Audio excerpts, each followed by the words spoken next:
Peut-on être opposé à ses propres désirs? Thèse. L'homme est à la fois un être de raison et un être de désir. Sa raison peut s'opposer à la réalisation de désirs jugés dangereux. Antithèse. Le désir est l'essence de l'homme. Un être humain ne peut être opposé à ce qui le détermine fondamentalement.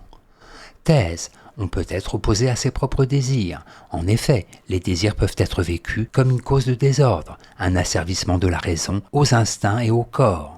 Celui qui veut rester maître de soi, imposer sa volonté, ses valeurs morales et l'image de lui-même peut s'opposer à ses désirs. Premier argument, le désir nous a servi. De même que l'enfant doit vivre selon les commandements de son maître, de même notre faculté de désirer doit se conformer aux prescriptions de la raison, dit Aristote dans Éthique à Nicomaque. Puisque la raison est la maîtresse du corps et des instincts, l'homme raisonnable, s'il veut rester libre, doit s'opposer à ses désirs lorsque ceux-ci risquent de l'asservir. Deuxième argument, on peut se tromper sur ses désirs. Une propriété de la raison consiste à pouvoir, avec l'appui de l'imagination, créer artificiellement des désirs, non seulement sans fondement établi sur un instinct naturel, mais même en opposition avec lui, dit Kant. Le sensuel aura ainsi tendance à se créer des désirs artificiels opposés à son instinct naturel.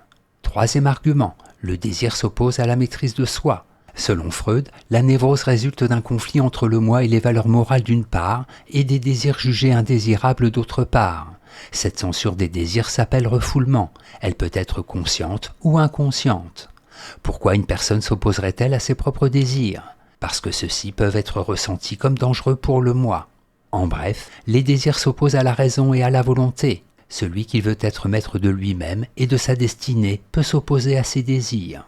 Antithèse, on ne peut pas s'opposer à ses propres désirs. En effet, les désirs constituent l'essence de l'homme. Ils sont bien plus puissants que la raison. Il est donc illusoire et même nuisible de s'y opposer. Celui qui refoule ses désirs s'aliène à son corps et risque la maladie. Premier argument, s'opposer au désir, c'est encore un désir. Le désir est l'essence même de l'homme, dit Spinoza dans l'Éthique. Il est volonté de persévérer dans son être.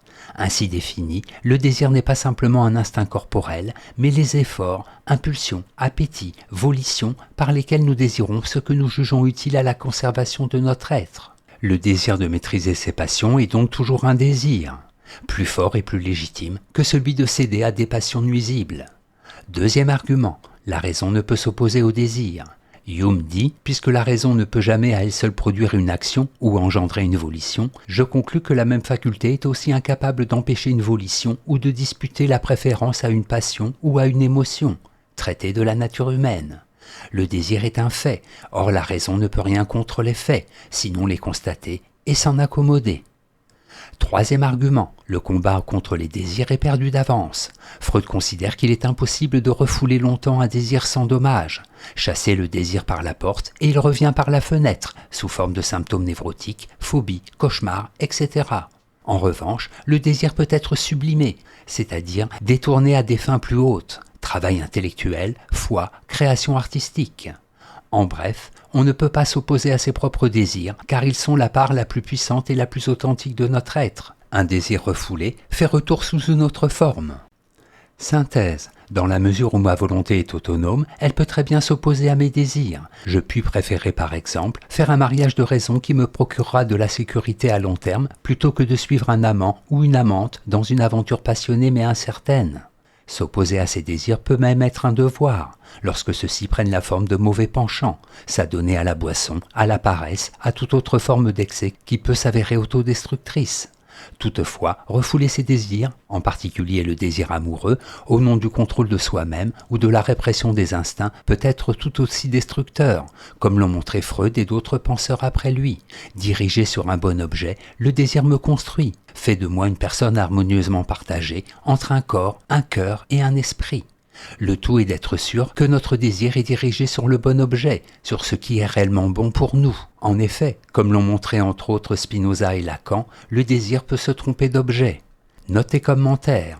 Sensuel. Dans le langage du XVIIIe siècle, le sensuel est celui qui s'adonne avec excès au plaisir des sens.